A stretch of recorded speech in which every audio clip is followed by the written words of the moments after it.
কথা হলো, এতদিন ভালো জানছো, বিশ্বাস করছো, আজও কি বিশ্বাস করবে? চাচারা সবাই বললেন, নগো মুহাম্মদ, তোমার কথা বিশ্বাস না করে পারা যায় না। এত বড় সত্যবাদী লোককে মিথ্যাবাদী বলা যায় না। নবী ডেকে ডেকে বলে দিলেন, গো চাচা শোনো, আজ আমি যদি বলি এই পাহাড়ের ওপার তোমাদের শত্রু দাঁড়ায় আছে তোমাদেরকে ধ্বংস করার জন্য, এটা কি মানবে, বিশ্বাস করবে? জি হ্যাঁ মানব। ও চাচারা, এতদিন যে রবের গোলামি করছো, যেই মূর্তি পূজা করছো, যেই দেবদেবীর পূজা করছো, এগুলা সব বাদ দিয়ে এক আল্লাহর দাসত্ব করো, এক আল্লাহর গোলামি শুরু করে দাও। আমার বাবারা, ও পদ্মের অন্তরালে মারা, নবী যখন কথা বললেন তোমরা এক আল্লাহর দাসত্ব করো, আল্লাহ নবী মুহাম্মদুর রাসূলুল্লাহ সাল্লাল্লাহু আলাইহি সাল্লামের উপরে কাফেরদের অত্যাচার শুরু হয়ে গেল। আল্লাহ নবীর আপন চাচা আবু লাহাব ডেকে ডেকে বললেন, রে মুহাম্মদ, ও মুহাম্মদ, আমাদেরকে ডাক দিয়ে কেন এনেছ? আমাদেরকে এই জন্য ডাক দিয়েছ, আলি হাযা জামাআতানা, ও মুহাম্মদ তাব্বান লাকা ইয়া মুহাম্মদ, তুই ধ্বংস হয়ে যা। আমাদের বাপদাদার 14 পুরুষের ইতিহাস ঐতিহ্য বিনষ্ট করার জন্য ডাক দিয়েছে। আল্লাহ বলেন, নবী বলে কষ্ট নিবেন না,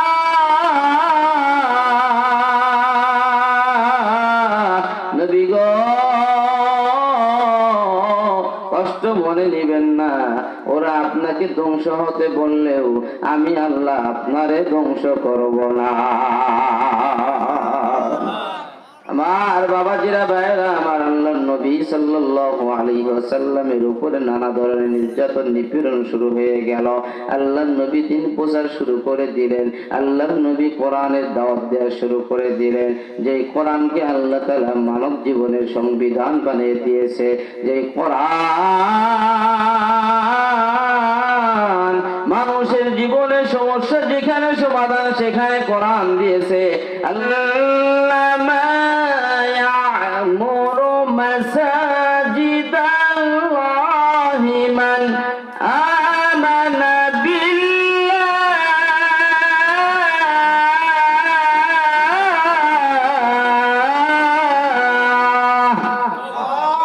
জোরে বলা যাবে কি আল্লাহু আকবার? আরেকটু জোরে বলে আল্লাহু আকবার। আর একটা বার বল আল্লাহু আকবার। আল্লাহু আকবার বলতে কি বাধা আছে? জোরে বলেন বাধা আছে। আমি আরেকটু বললে কি আপনারা বেজার হবেন? আরেকটু জায়গা মতো যাই, ইমানদারের পরিচয় বুঝে যাবেন যে কারা ইমানদার, কারা জালিমের খাতায় নাম দিয়েছে।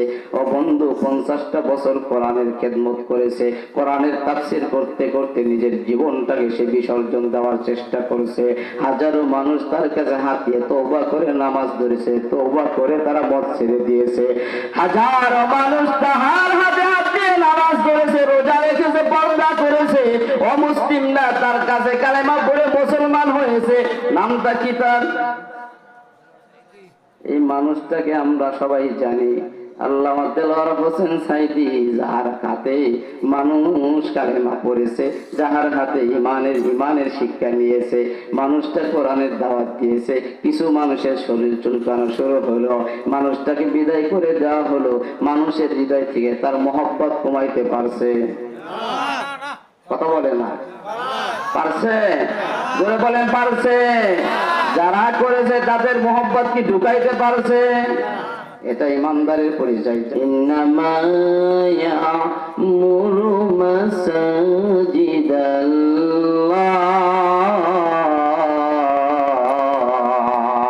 ও দুনিয়ার মানুষেরা, কাফেররা চায় তারা আমার ঘর নির্মাণ করবে। ও দুনিয়ার মানুষেরা, কাফেররা চায় তারা আমার ঘর আবাদ করবে।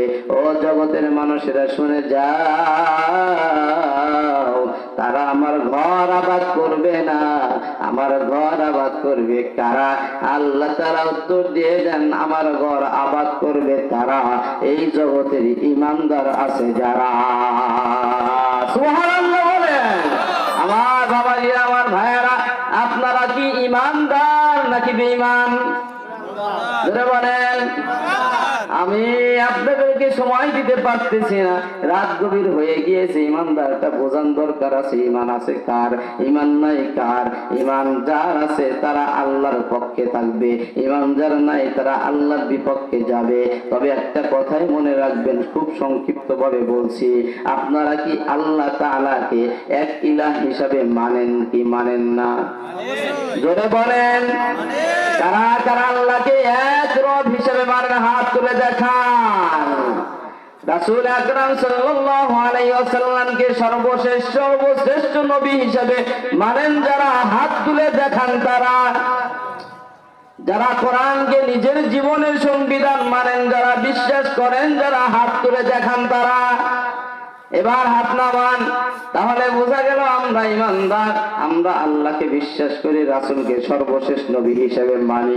রাসূলের উপরে এসেছে যে কোরআন, সেই কোরআনকে নিজের জীবনের সংবিধান হিসেবে মানি। আমরা পরিচয় দিয়ে দিলাম, আমরা ইমানদার হয়ে গেলাম। ঈমান আনবে যারা, এই জগতের শ্রেষ্ঠ নির্যাতিত মানুষ তারা। ঈমান যদি থাকে, নির্যাতন নিপীড়ন তাহার উপরে আসবে না।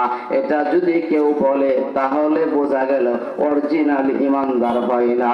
ঠিক কি না বলেন? ইমানদার হওয়া কঠিন।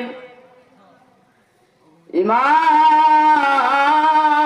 এমন একটা এমন একটা দৌলত, যেই দৌলতের বদৌলতে আল্লাহ তাআলার কাছে বান্দা প্রিয় হয়ে যায়, মহব্বতের হয়ে যায়। আল্লাহ রাব্বুল আলামিন রাসূল হাদিসের মধ্যে বলেন, ইন্নাল্লাহা তাআলা ইয়ারফাউ বিহাযাল কিতাবি আকওয়ামা।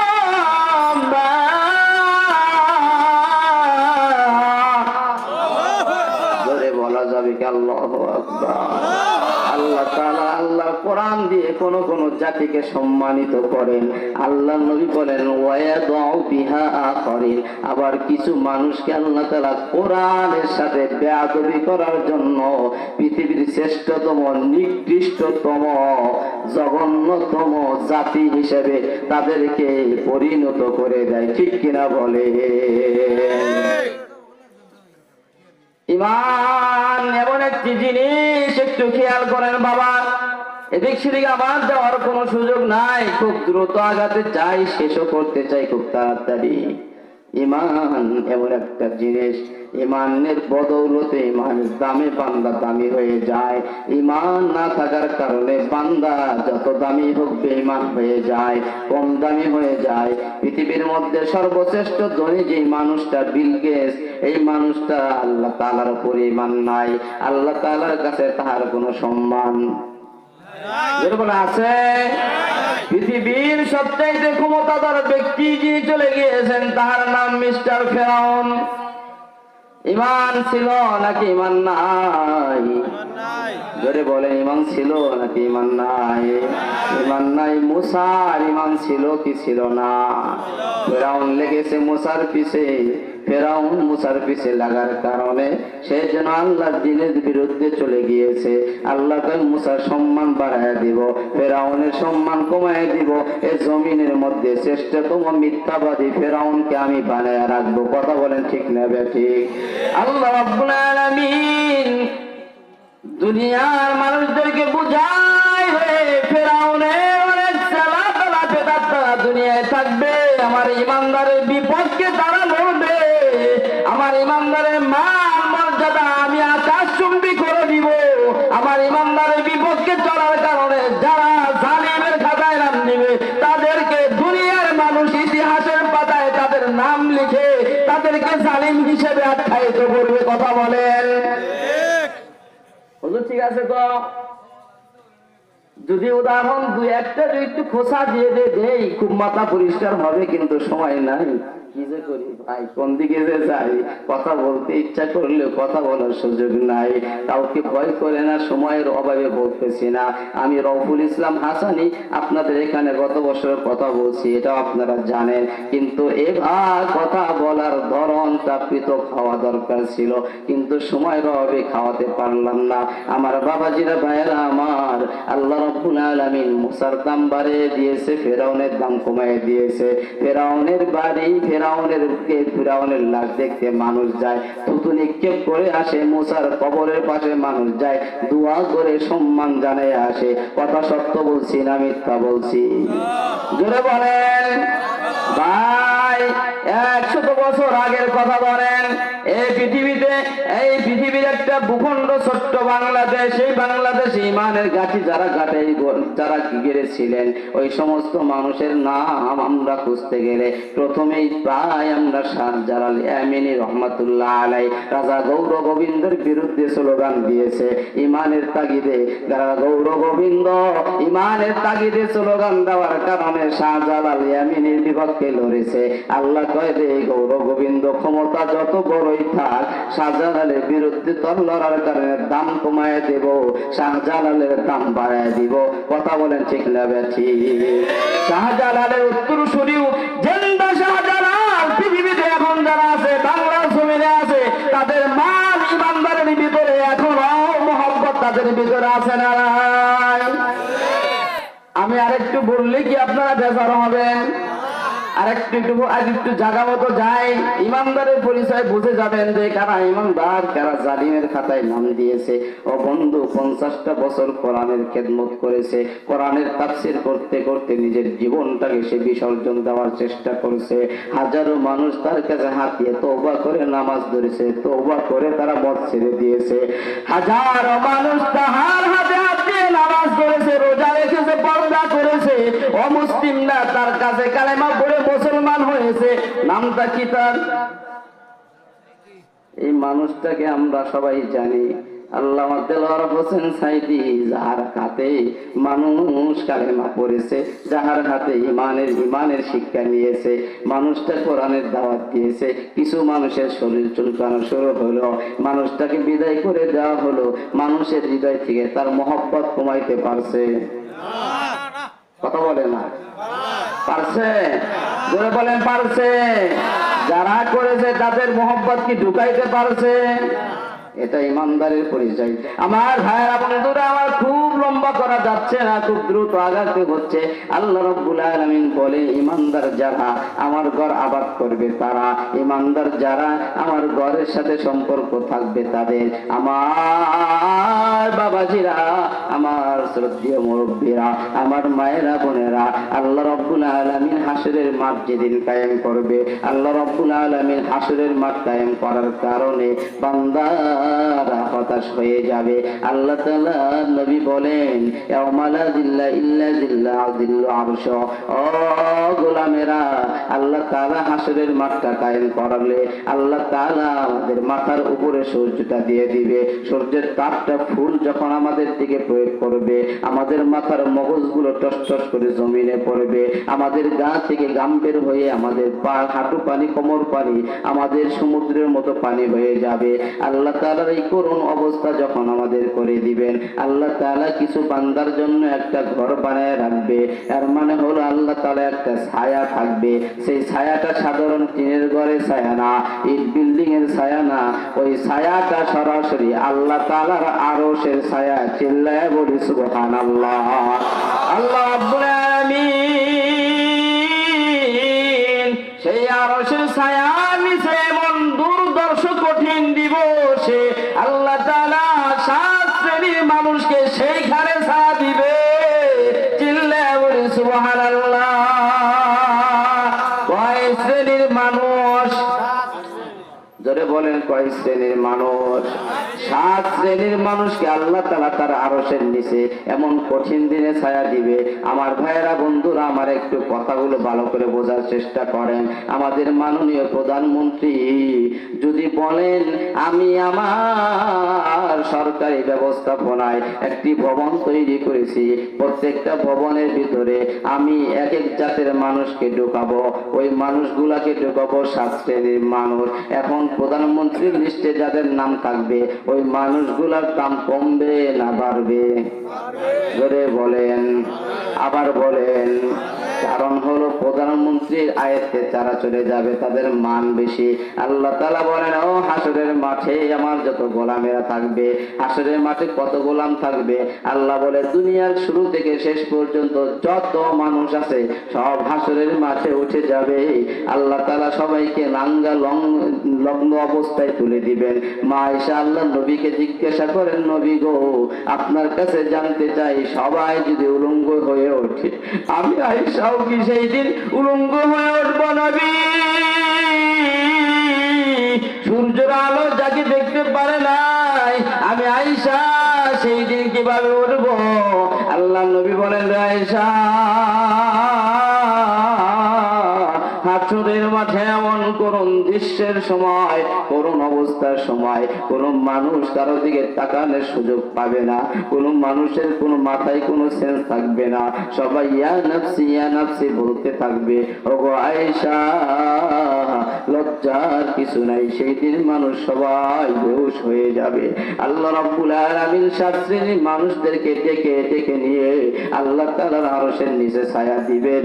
আমার ভাইয়েরা, বন্ধুরা, আমার সাত শ্রেণীর মানুষ যারা হবে তাদের মান অবশ্যই ওই পৃথিবীর সমস্ত মানুষের মধ্যে তাদের মান কমবে না বাড়বে? আল্লাহ রাব্বুল আলামিন বোঝায়, গোলাম সাত শ্রেণীর মানুষ যারা হবে তাদের মান অতি বেশি হবে। পৃথিবীর মানুষগুলো সবাই তাকায় থাকবে, ওরা জায়গা পাইল, আমরা জায়গা পাইলাম না, আমরা সরকার দল, ওরা বিরোধী দল, ওদের মান বাড়লো, আমাদের মান বাড়লো না। ক্ষমতার হেরাম কি আমাদের কমা ছিল? কথা কয় না, আফসোস করবে। আল্লাহ রাব্বুল আলামিন যাদেরকে আরশের নিচে ছায়া দিবে তাদের সিরিয়ালে যদি আমাদের নামটা লেখায়, আপনারা খুশি হবেন না বেজার হবেন? জোরে বলেন, খুশি না বেজার?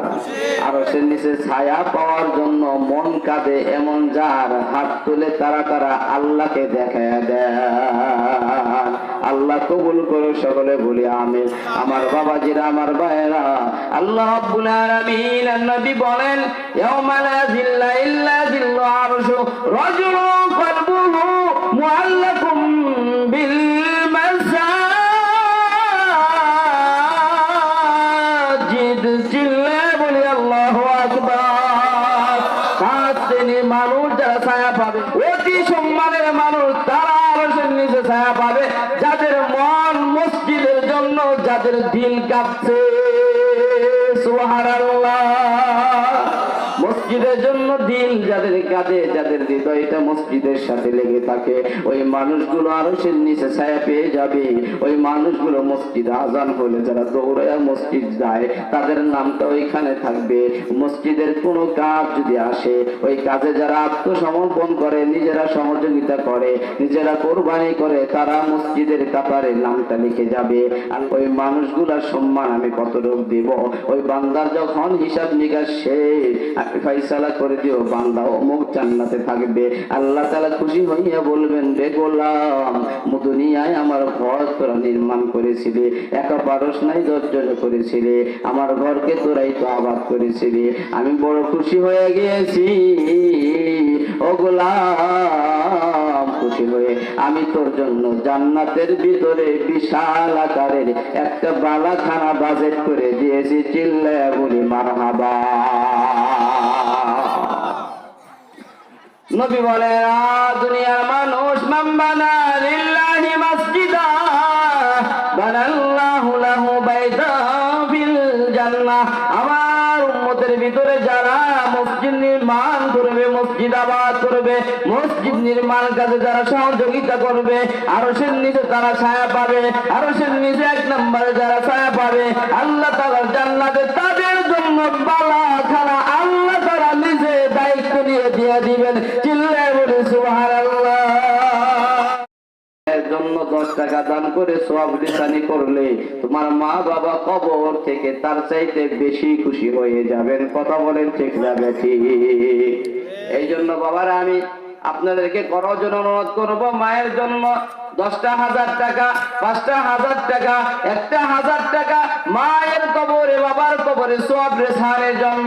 কে আছেন আল্লাহর ঘর মসজিদে মুমিন হিসেবে পরিচয় দেওয়ার জন্য, আল্লাহর জান্নাতে বালাখানা পাওয়ার জন্য কে আছেন 5,000 টাকা দেবে? একটু হাত তুলে দেখান, আছেন কেউ? হ্যাঁ, লিল্লাহে তাকবীর, জোরে বলেন লিল্লাহে তাকবীর। আব্দুল হাকিম আকন্দ সাহেব কত টাকা? 2,000 টাকা। জোরে বলে মারহাবা। ওয়াল্লাহ, তোমার বান্দা আব্দুল হাকিম চাচা তার মার জন্য বাবার জন্য 2,000 টাকা করলো দান। আল্লাহ তুমি মেহেরবান, আল্লাহ দানকে কবুল করে নাও, ঈমান আমলে বরকত দাও। সকলে বলে আমিন। লিল্লাহে তাকবীর, জোরে বলে লিল্লাহে তাকবীর। হেলাল মিয়া মা বাবার জন্য 10,000 টাকা। জোরে বলে মারহাবা। আল্লাহ, আলহামদুলিল্লাহ। আল্লাহ তোমার বান্দা হেলাল মিয়া 10,000 টাকা করলো দান। আল্লাহ তুমি মেহেরবান, আল্লাহ বাড়াই দাও মান সম্মান, কামাই রোজগারে বরকত দিও, মা বাবার কবরে আল্লাহ সওয়াব দিয়ে দিও, বেঁচে থাকলে নেক হায়াত দারাজ করে দিও, বালা মুসিবত থেকে আল্লাহ হেফাজত কইরো। আল্লাহ তোমার বান্দাকে মক্কা মদিনা মুসাফির বানাই দাও। সকলে আমিন। কই লিল্লাহে তাকবীর। আরে ভাই জোরে বলে লিল্লাহে তাকবীর। রুবেল মিয়া 5,000 টাকা। আল্লাহ তোমার বান্দা রুবেল মিয়া 5,000 টাকা করলো দান। আল্লাহ তুমি বড় মেহেরবান, আল্লাহ তুমি দানকে কবুল করে নাও, ঈমান আমলে বরকত দাও, বাবা বেঁচে থাকলে নেক হায়াত দাও, মরে গেলে আল্লাহ জান্নাত দিয়ে দে। সকলে বলি আমিন। নূর ইসলাম সাহেব 1,000 টাকা আল্লাহ দান করো, আল্লাহ খোদা কবুল করে নাও, আল্লাহ ঈমান আমলে বরকত দিয়ে দাও, আল্লাহ মক্কা মদিনা মুসাফির দাও। জনাব মোহাম্মদ আব্দুল সত্তার হাজী সাহেব 1,000 টাকা। আল্লাহ দানকে কবুল করে নাও, আল্লাহ ঈমান আমলে বরকত দিয়ে দাও। সজীব ভাই আল্লাহ 500 টাকা আল্লাহ করলো দান। আল্লাহ তুমি বড় মেহেরবান, আল্লাহ দানকে কবুল করে নাও, ঈমান আমলে বরকত দিয়ে দাও, আল্লাহ বরকত দিয়ে দাও। সকলে বলে আমিন। সুলতান মিলিটারি 500 টাকা। মিলিটারি মানুষ 500 টাকা হয় কেমনে? আছে না নাই? জনাব মোহাম্মদ সুলতান মিলিটারি সাহেব 500 টাকা। আল্লাহ দানকে কবুল করে নাও, ঈমান আমলে বরকত দিয়ে দাও, আল্লাহ বাবা মার কবরকে জান্নাত বানিয়ে দাও। আল্লাহ মোতালেব হোসেন ভাই 500 টাকা করলো দান। আল্লাহ তুমি বড় মেহেরবান, আল্লাহ দানকে কবুল করে নাও। মালয়েশিয়া প্রবাসী আহারে 500 মালয়েশিয়ার মানুষ 500 দিলে হয় নাকি?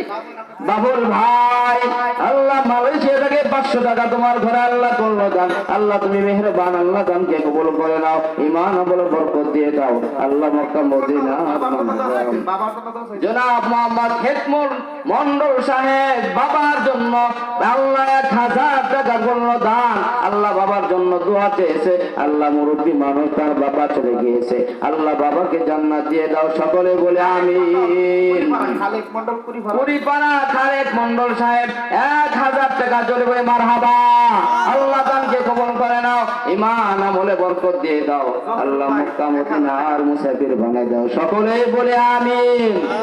আরে ভাই জোরে বলেন আমিন। জাহাঙ্গীর রেখে দিল এটা জহিরুল ইসলাম ভাই 1,000 টাকা। জোরে বলে মারহাবা। জাহাঙ্গীর আলম ভাই 1,000 টাকা। আল্লাহ দান করে, আল্লাহ দানকে কবুল করে নাও, আল্লাহ ঈমান ও আমলে বরকত দিয়ে দাও। রব্বুল আলামিন এদের উসিলা করে দুনিয়া আখিরাতের কল্যাণ দিয়ে দাও। সকলে বলে আমিন। আমিন আমিন আল্লাহ আমিন। মাতব্বর সাহেব একটু বাড়াইলে কি খারাপ হয়ে যায়? জয়নাল মাতব্বর সাহেব আল্লাহ 500 টাকা করলো দান। আল্লাহ তুমি বড় মেহেরবান, আল্লাহ তোমার দান, তোমার বান্দা দানকে কবুল করো আমিন। জয়নাল মাতব্বর কাকার ছেলে সুলাইমান হোসেন 1,500 টাকা করলো দান। সকলে বলে আমিন। হেলাল কাকার মেয়ের জামাই 1,000 টাকা। আল্লাহ তুমি বড় মেহেরবান, দানকে কবুল করে নাও, ঈমান আমলে বরকত দিয়ে দাও, কামাই রোজগারে বরকত দাও, সন্তান দিলে বরকত দাও, আল্লাহ দুনিয়া আখিরাতে কল্যাণ দিয়ে দাও। সকলে বলি আমিন।